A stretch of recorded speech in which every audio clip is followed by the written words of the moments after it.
a gente fez a separação de alguns áudios, a edição de alguns áudios, os cortes, para que quem está nos acompanhando tenha mais ou menos uma noção de como foi. E o doutor Evânio indagou ao doutor Herbert, delegado, sobre a motivação do crime. Qual o motivo qual o motivo da execução do radialista Gleides Carvalho, do que foi apurado nas investigações? Teria relação ou não com a função que ele exercia? O senhor chegou a acompanhar algum programa dele, não, vídeos ou áudios? Eu ouço muito pouco rádio, me perdoem os senhores radialistas, eu só se ouvia no carro com o rádio ligado e ouvia, mas eu não passo. Só seja meu objetivo, assim, a execução dele tinha alguma relação com o ofício que ele desempenhava na rádio, no programa de Verdade FM? Ele falava, né, falava da honorabilidade das pessoas, de polícia da região e tal, e os tios do prefeito Elmar Xenópolis, o Alvo era o prefeito Elmar Xenópolis, e os tios chateados com aquilo, né? Eu entendo assim, né? O cara, prefeito da cidade, o cara mais importante, e de repente ser execrado publicamente, e rádio e tudo, e eles se chatearam, né? São pessoas bastante ignorantes, né? Brutos, né? Que eu conheço a figura, e resolveram, numa atitude deles, tomar essa decisão de contratar o pistoleiro e mandar matar o rapaz. E a assistência de acusação fez uma pergunta ao doutor Herbert sobre o conluio para executar Gleidson Carvalho. Nenhuma dúvida, ficou tudo cabalmente elucidado o crime, o motivo, as razões, né? Falavam do prefeito lá do Martimão, eram tios do prefeito, né? E cometeram essa loucura, você sabe por quê, né? Mas eu não tenho dúvida nenhuma que foram eles, nenhuma dúvida. Nem com relação aos mandantes, nem com relação aos executores. E a participação da Regina e da Gisele, que era o companheiro dele, vieram, fizeram o levantamento, até ficou mais interessante, não suscitava nenhuma suspeita, 2 casais no hotel. Quem é que desconfiado que eu fiz esse levantamento? A participação delas foi isso aí, e elas realmente contar a vitória, ajudar a investigação. Nós ficamos realmente satisfeitos com o depoimento da Ao ser perguntado por que os dois acusados, no caso Tiago Lemos e Israel, não estavam presos, Dr. Herbert falou sobre a possível execução de Israel e a fuga de Tiago Lemos. O Israel sumiu nessa fuga de para o Maranhão. E tem uma particularidade dentro do depoimento do Tiago, que disse que matou o Israel. Foi ameaçado, se discutir e tal, ele matou o Israel e enterrou por lá. Existe essa história. E o Tiago não está presente nesse momento porque, infelizmente, fugiu da cadeia da penitenciária em Fortaleza, onde estava preso. Nós aqui temos o cara fugiu lá em Fortaleza. Aí a competência da delegacia de capturas. Então, a gente faz essa coisa só por uma coisa tão grande, preso, de jeito preso, com mandado de prisão e tal. Se você fosse cumprir os mandados de prisão delicioso, não tinha nem presídio para comportar todo mundo, né? Então é uma coisa muito difícil.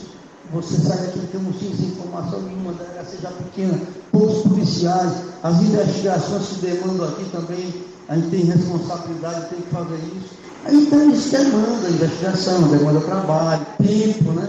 Então nós temos que ter o mínimo de condições de sair daqui e sair buscando onde é que...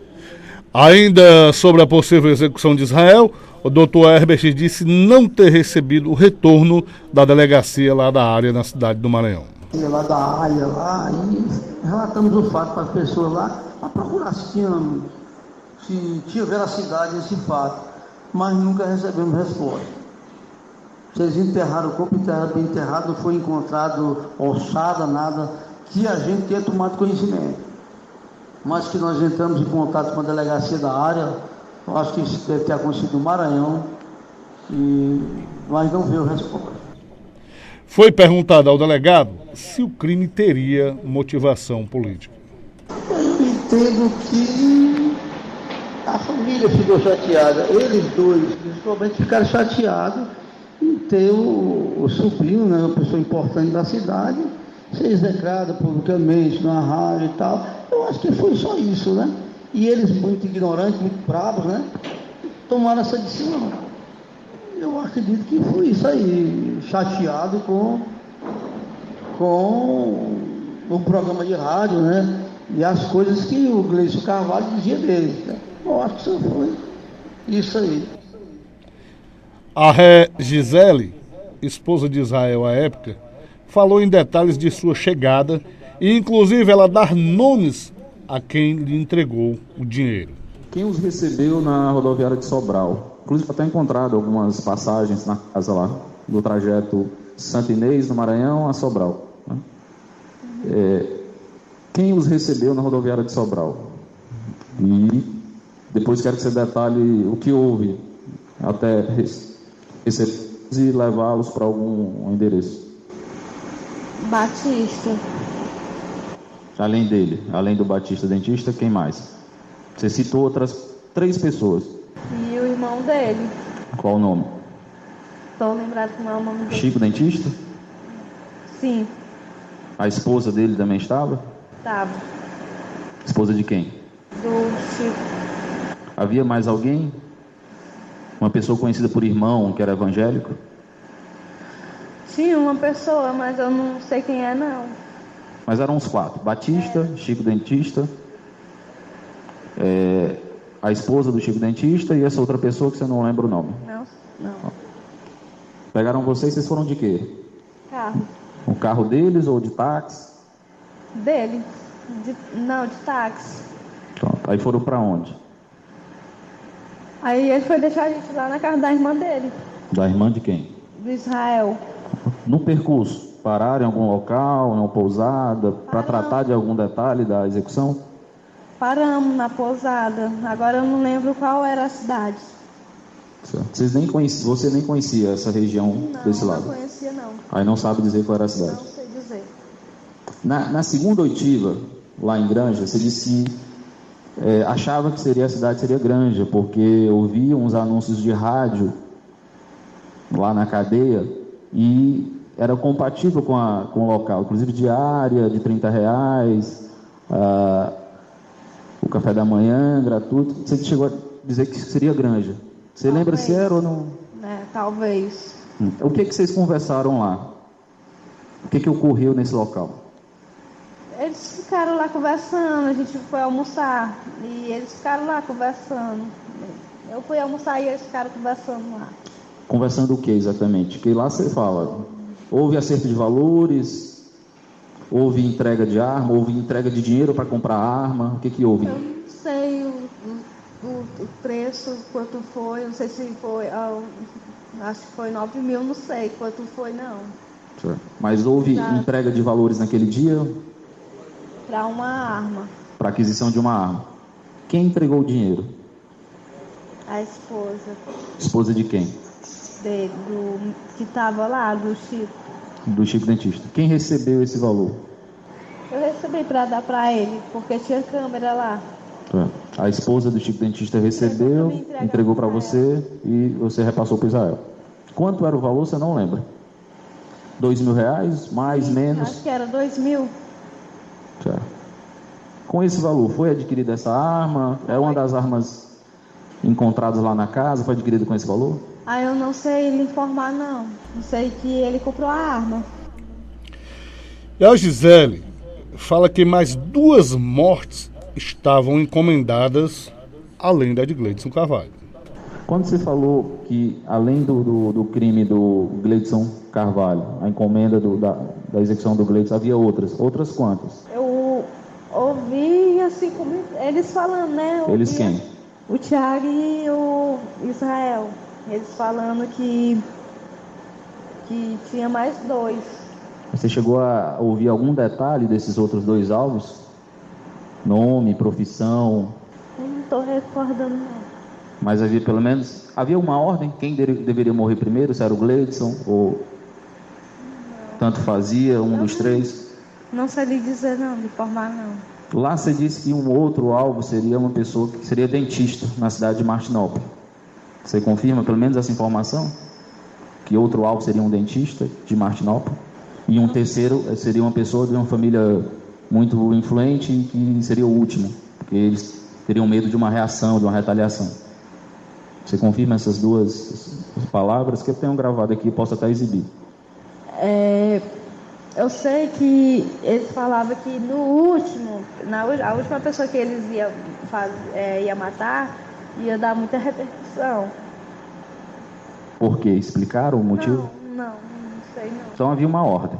O primeiro, o segundo e um terceiro. Talvez. Gisele falou sobre quem era o cabeça de toda a parte financeira.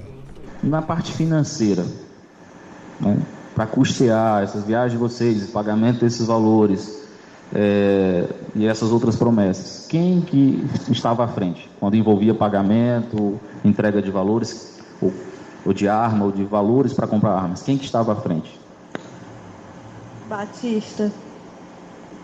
O Batista dentista ou o Chico dentista? Porque lá na artigo você fala que era o Chico dentista. Eu até pergunto por quê e você dá uma resposta. Você lembra qual foi? Não lembro não. Porque você disse que pelo tempo que conviveu lá, há pouco tempo deu para perceber que o Batista não tinha dinheiro. Sim. Era o irmão dele, era eles dois. Eu fiz questão de deixar essas falas da Gisele e do Dr. Herbert como os destaques nesse primeiro momento.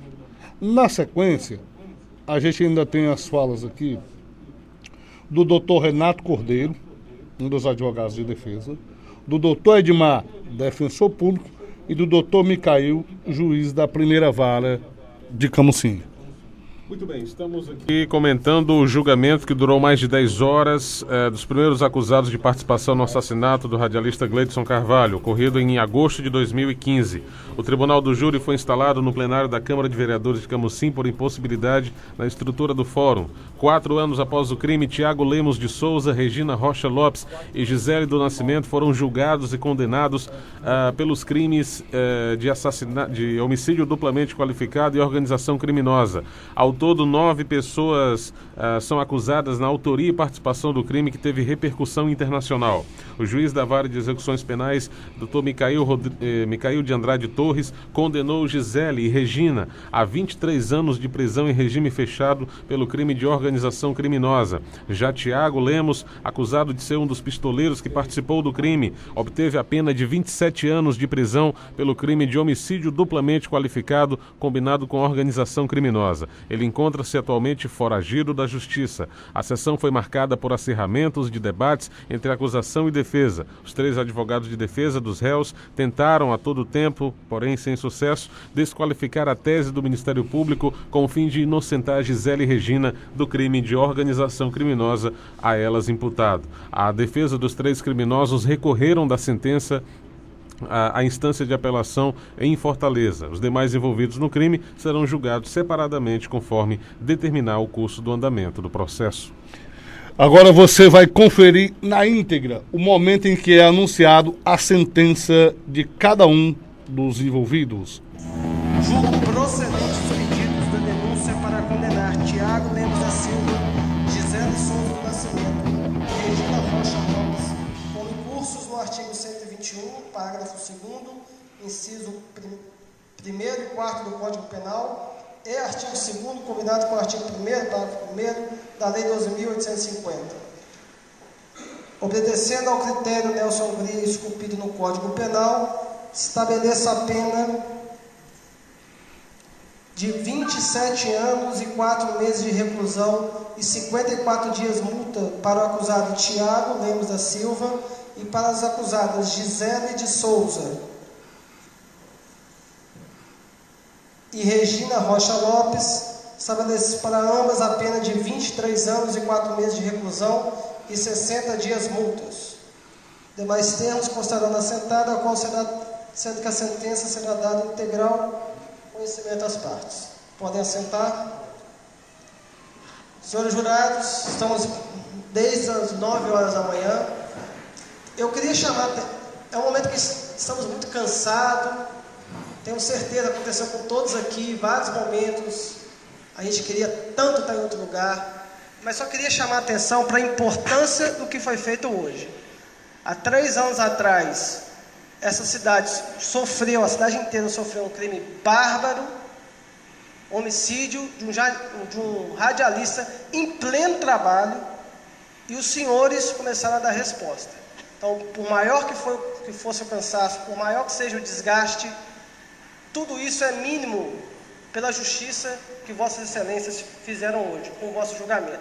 Portanto, agradeço ao senhor promotor, ao senhor assistente de acusação, à defesa, os recursos já foram anotados em ata, e a todos os presentes, em especial à Câmara de Vereadores, que gentilmente cedeu esse espaço para nós. Declaro encerrados os trabalhos da sessão do Tribunal do Júri. Estão todos liberados. Uma boa noite.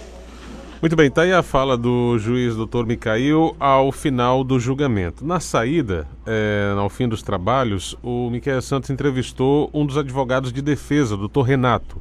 Vamos conferir agora o áudio na liberdade. Doutor, após o julgamento, como é que o senhor viu a sentença?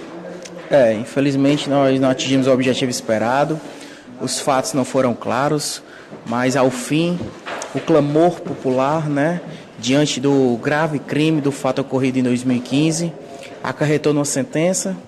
A defesa ainda não concorda com a dosimetria e com o tamanho da sentença, e esperamos que agora vamos recorrer para o tribunal e possamos aí reduzir ou, na melhor das hipóteses, o objetivo da sentença é trazer para Camusim um novo júri para que se possa atingir a justiça esperada.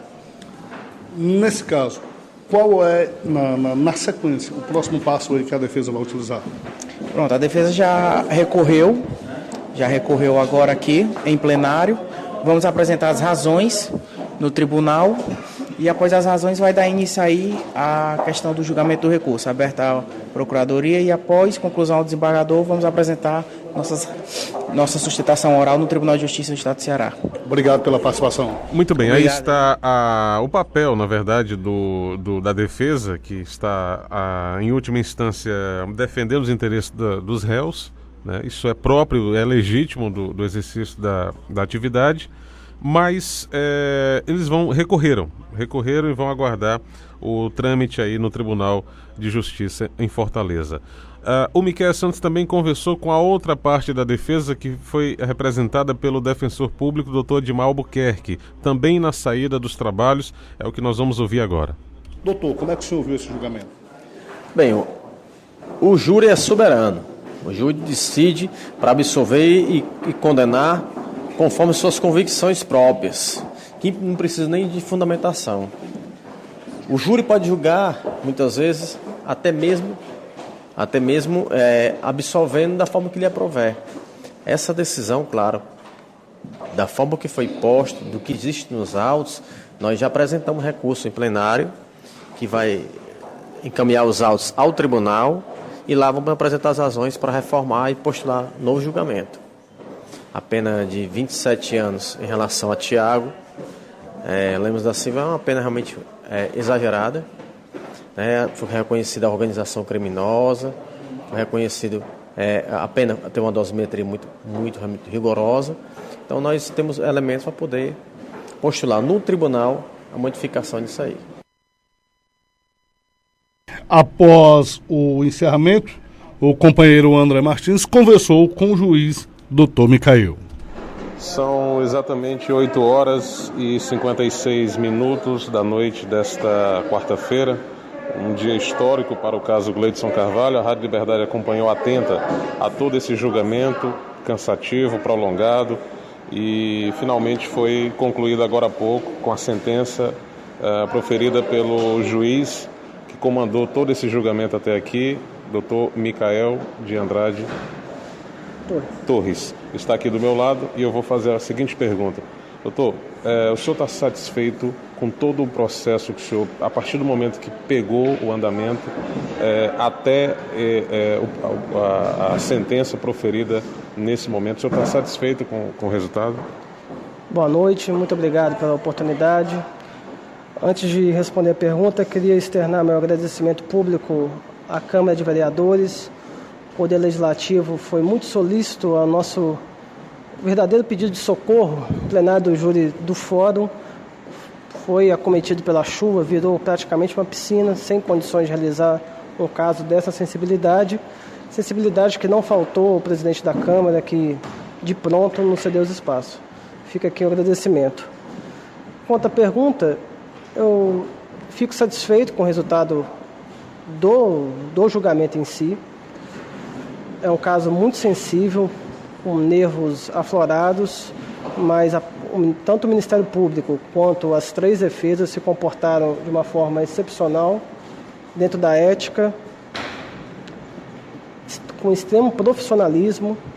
Da mesma forma, os jurados e todos os participantes. Havia um potencial de ânimos acirrados, mas tudo foi feito dentro da normalidade. Obviamente que, no caso desse, apesar de eu estar satisfeito com o resultado do julgamento, é sempre triste lembrar que tudo isso aconteceu por conta de um crime tão violento, tão bárbaro, que isso traga, que todo o processo sirva para dar algum alento às vítimas, mas antes de tudo, para que seja garantido os direitos, inclusive dos acusados e de toda a sociedade. Doutor Micael, as 2 mulheres que foram sentenciadas hoje, acusadas pelo crime de organização criminosa, e o Tiago Lemos, que é um dos pistoleiros que foi sentenciado agora há pouco, está foragido. As 2 mulheres estão sob o poder do Estado, sob custódia do Estado. Como é que fica, a partir desse momento, a execução da pena? Todos os 3 réus recorreram, inclusive o foragido. Portanto, a execução da pena há de aguardar o posicionamento da segunda instância, que é o atual posicionamento da nossa jurisprudência. Há, inclusive, uma linha de posicionamento que permite a execução logo após o plenário do júri, mas não é tema pacificado. O que temos de pacífico hoje é a execução após o julgamento do tribunal.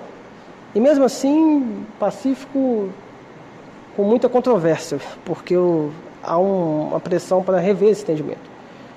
Com relação ao Tiago, ele permanece foragido, há um mandado de prisão nas mãos da polícia, aguardando a captura.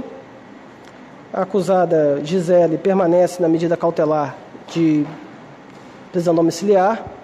A acusada Regina, que está presa cautelarmente, vai ser expedida a guia de execução provisória dela para a pena dela começar a ser executada, dado ao status dela de presa provisória. Por isso que é possível o início do cumprimento da pena. Ok, eu vou passar a pergunta aqui ao meu companheiro Miquel Santos, companheiro de bancada, para que ele possa dirigir ao senhor. Doutor Micael, após uma sessão como essa, de longa duração, como é que o senhor faz uma análise de todo esse momento, desde o princípio até agora, como profissional do direito? Como é que o senhor vê esse julgamento, esse momento que chega a ser histórico, não apenas para Camusim, mas para o Brasil, a justiça sendo feita?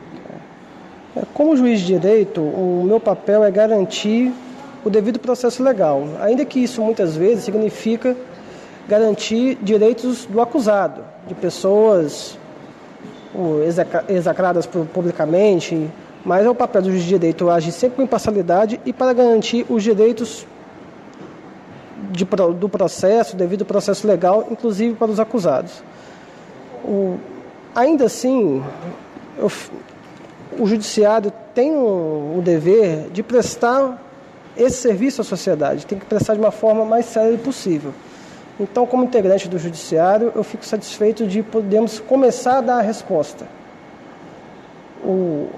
A decisão, o julgamento, eventuais condenações, isso vai caber ao corpo dos jurados, dos próximos júris, mas como juiz eu fico satisfeito em ver que estamos começando a dar uma resposta para a sociedade que é o que é mais importante nesse momento.